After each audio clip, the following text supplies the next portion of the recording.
Welcome to my class students. हम English बिहाइव कर रहे हैं और हमारा जो पोएम है वो है ऑन किलिंग अ ट्री और हम इसका टेक्स्ट एंड समरी कर रहे हैं। Let's start. हम तो पोएट के बारे में जान लेते हैं। पोएट मिस्टर जी पटेल, उनका जन्म हुआ था 18 अगस्त 1940 में और वो भारतीय पोएट है, an Indian poet, play right, वो नाटक भी लिखते हैं, पेंटर, पेंटिंग भी करते हैं, as well as a practising physician, a doctor based in Mumbai. Mumbai में वो डॉक्टर भी हैं। Patel belongs to a group of writers, वो ऐसे ग्रुप ऑफ राइटर्स को बिलोंग करते हैं who have subscribed themselves to the green movement, जिन्होंने अपने जीवन को ग्रीन मूवमेंट में लगा रखा है, which is involve in an effort to protect the environment. और वो क्या कोशिश करते हैं? वो कोशिश करते हैं कि एनवायरमेंट को कैसे प्रोटेक्ट किया जाए। तो इन्होंने कौन कौन से बुक्स लिखी है? Mirrored, mirroring, mister Behram and other plays etcetera. तो इन्होंने बहुत सारे नाटक भी लिखे हैं, पोएम्स भी इन्होंने बहुत सारी लिखी है और ये है मिस्टर जी पटेल।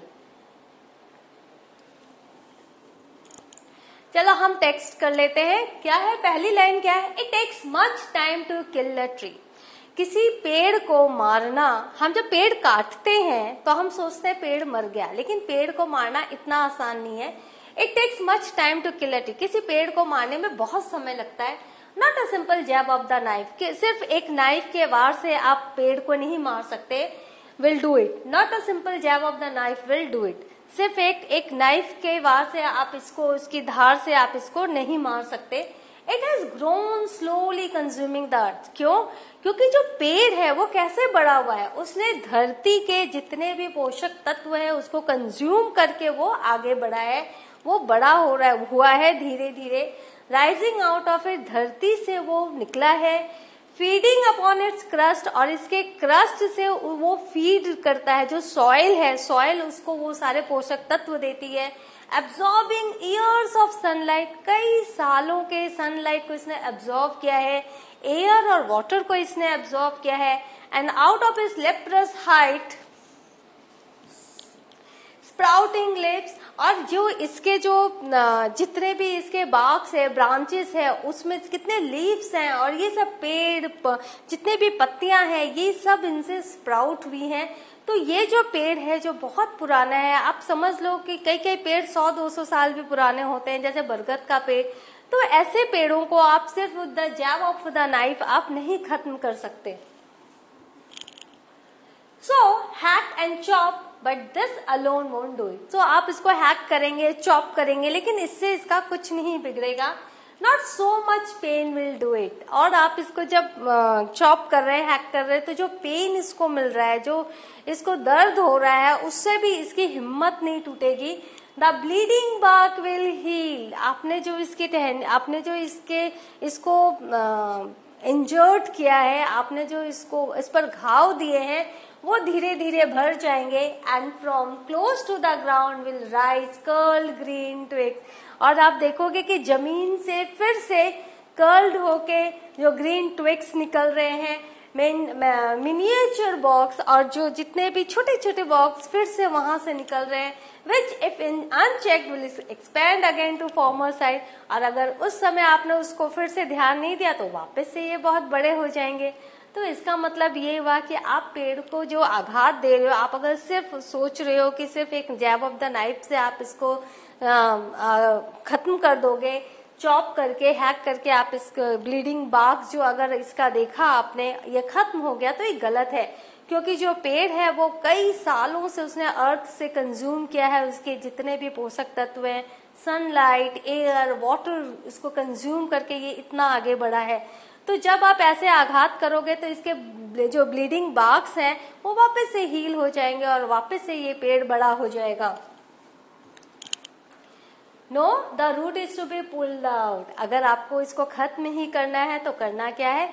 आप इसकी जड़ को ही निकाल दो। The root is to be pulled out of the anchoring earth. जो अर्थ है, जो इसको एंकर कर रहा है, जो इसको सहारा दे रहा है, उसमें से अगर आप इसकी जड़ निकाल देते हो। It is to be roped, tied and pulled out.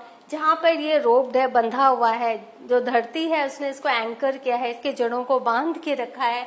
अगर आप इसमें से इसको निकाल देते हो, स्नैप्ड आउट, खींच के निकाल देते हो और पुल्ड आउट एंटायरली, और पूरी की पूरी जड़ को अगर आप पेड़ की निकाल देते हो आउट फ्रॉम द अर्थ केव, जो अर्थ का जो केव है, अर्थ के अंदर इसके जो जड़ होते हैं वही इसको जीवन देते हैं, वही क्या करते हैं, धरती के पोषक तत्वों को चूसते हैं और ऊपर फल तक, फूलों तक और पत्तियों तक इस पोषक तत्व को पहुंचाते हैं। तो अगर आप जड़ ही अर्थ के केव से निकाल दोगे हो and the strength of the tree expose, और वो जो जड़ आप जो निकालते हो वो स्ट्रेंथ होती है ट्री की, और उसको अगर आप ऐसे ही खुला छोड़ देते हो,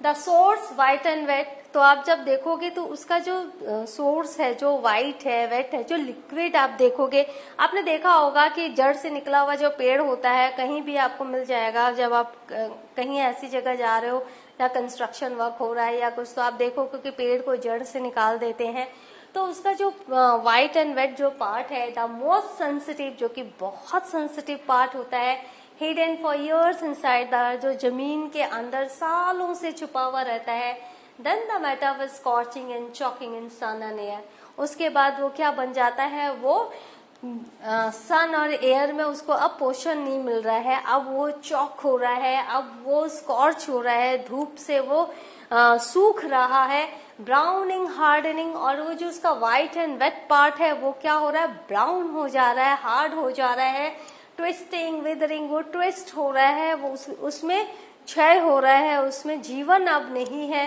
and then it is done, और तब आप पेड़ को मार सकते हो, then it is said yes you have killed the tree.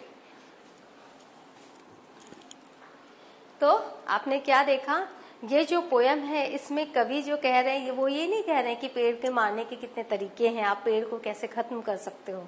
कवि इसमें ये कह रहे हैं कि यदि आपको किसी भी व्यक्ति या किसी भी व्यक्ति को मारना है, उसको किल करना है, तो आप उसके अंदर का जो सोल है उसे मार डालो। अगर आप उसे मार दोगे तो वो व्यक्ति अपने आप ही खत्म हो जाएगा। और इसी तरह ये पेड़ है, तो पेड़ के प्रति जो हमारी जो भावना है, हमें इंसान के प्रति जो हमारी जो भावना है, उसको कवि इस तरह से नेगेटिव वे में दर्शाना चाहते हैं कि हम ऐसे किसी भी संस्कृति, सभ्यता जो बरसों पुरानी है और जिसकी जड़ दूर दूर तक फैली हुई है, उसे आप ऐसे ही खत्म नहीं कर सकते। उसको अगर खत्म करना तो उसकी जड़ को उखाड़ना पड़ेगा। और इन द सेंस वो हमें मैसेज देते हैं कि अगर आप अपनी जड़ को मजबूत रखते हो तो कोई भी आपको कभी भी उखाड़ नहीं सकता, कोई भी आपको कभी भी मार नहीं सकता। तो यहाँ ग्लॉसरी देख लो, जैब का मतलब सडन रफ ब्लो, नाइफ का जैब ऑफ द नाइफ, नाइफ से आप कुल्हाड़ी से, नाइफ से जब अचानक से आप वार करते हो पेड़ पर। लेफ्ट रस है डस्ट कलर्ड बार्क, तो इसके जो बार्क होते हैं, जो छाल होती है वो डिस्कलर्ड होती है। हैक कट रफली बाय स्ट्राइकिंग हेवी ब्लोज, आपने देखा होगा जो उड कटर होते हैं वो कैसे जोर जोर से पेड़ पर आघात करते हैं। Anchoring earth, trees are held securely with the help of the roots in the earth, जो अर्थ है उसके अंदर जो रूट्स हैं वो सेफ है, अर्थ उनको एंकर करती है। Snapped out, that mean chopped out. Scorching and choking, the drawing up of the tree after being uprooted, जब आप पेड़ को उखाड़ लेते हो और उसको ऐसे ही छोड़ देते हो तो वो सनलाइट और वो एयर जो उसको जीवन देते थे अब वो उसको सुखा रहे हैं और अब वो उसको चॉक कर रहे हैं, यानी अब उसकी डेथ हो रही है। सो समरी हम देख लेते हैं। The poem on killing a tree was one of the poems of Patels poetry collection named poem published in 1966। 1966 में इनका एक कलेक्शन आया था पोएम्स, और उसी में ये पोएम भी है। This collection was launched by Nissim Scale. Most of Patel's poems center on the human body. चूंकि ये फिजिशियन है, डॉक्टर है, तो इनकी ज्यादातर जो पोएम है वो ह्यूमन बॉडी के ऊपर है। On killing a tree is one such poem, तो यहाँ भी आपने देखा कि कैसे कवि ने ट्री को पर्सोनिफाई किया है, ट्री को मारने की बात की है। ट्री को हम काटते हैं लेकिन मारते हम किसको है, जो जीवित व्यक्ति होते हैं उनको मारते हैं। तो यहाँ पर्सोनिफिकेशन भी किया गया है। अब हम थोड़ा डिटेल में समरी देख लें। The poet tells us that killing a tree is not easy. Poet क्या कहते हैं, पेड़ों को मारना, खत्म करना इतना आसान नहीं है। It is very time consuming, ये बहुत समय लेता है।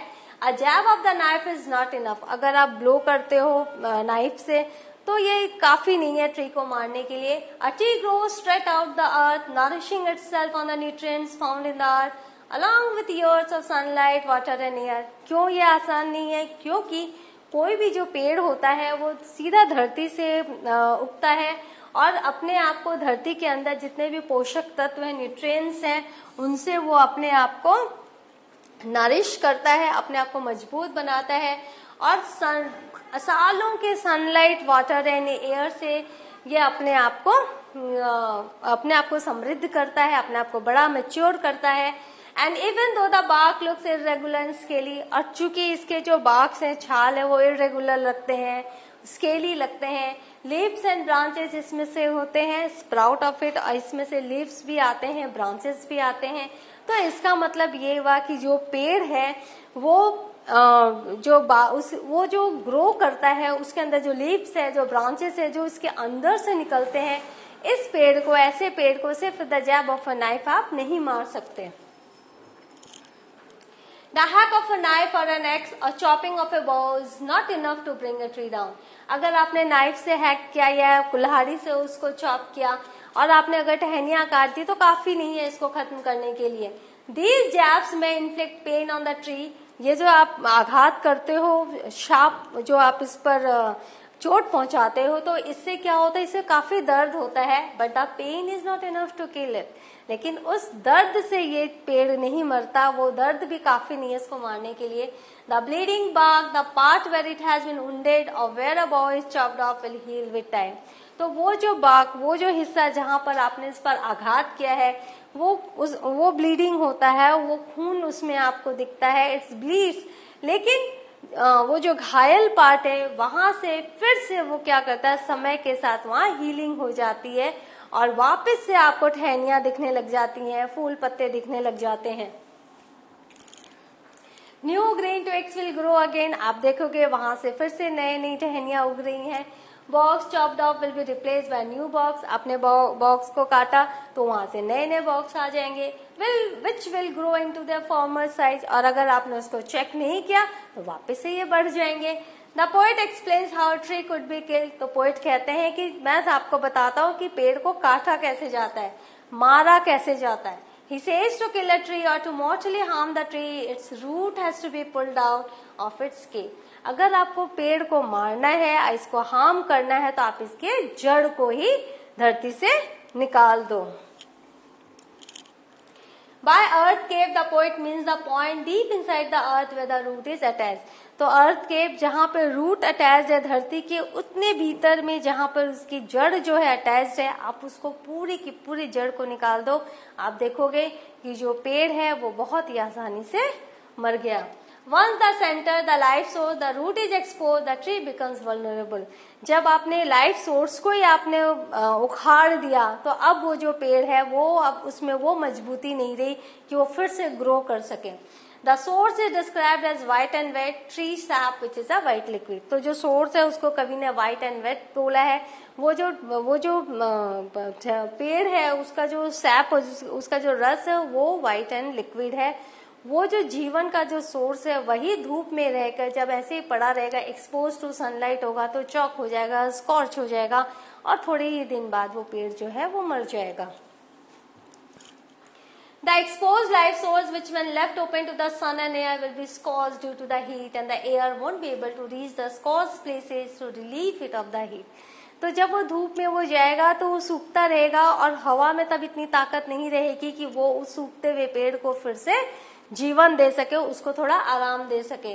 Slowly it will start to become brown, और धीरे धीरे जो व्हाइट पोर्शन है वो ब्राउन हो जाएगा। With all the softness fading out, living a hard lifeless remain behind.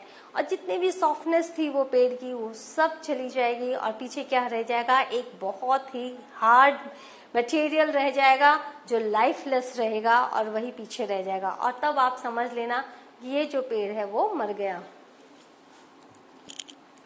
With time it will start to wither, धीरे धीरे ये और भी सूखता जाएगा। Become dry and bent out of shape, और इसका जो शेप है वो चेंज होता जाएगा। Leaving a corpse where the tree used to be, और जहां पर एक हरा भरा पेड़ हुआ करता था वहां सिर्फ उसका एक कॉर्प्स रह जाएगा, उसकी क्लास रह जाएगी। In short the exposure will ultimately become the tree and kill it. जो एक्सपोजर है वो उसको खत्म कर देगा, उसको सुखा देगा और उसको मार डालेगा।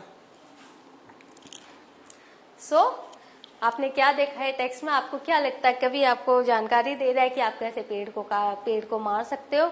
वो एक एनवायरमेंटलिस्ट है, वो प्रोटेक्ट करते हैं एनवायरमेंट को। उन्होंने ऐसे ग्रुप ऑफ राइटर्स को ज्वाइन कर रखा है। कवि ने यहाँ पर इस तरीके से हमें इसलिए समझाया था कि हम फील कर सके कि हम क्या करते हैं अपने एनवायरमेंट के साथ, हम अपने पेड़ पौधों को कितनी तकलीफ देते हैं और हम कैसे उन्हें मरने के लिए छोड़ देते हैं। वो पेड़ पौधे जो हमें ऑक्सीजन देते हैं, जो हमें फल देते हैं, छांव देते हैं।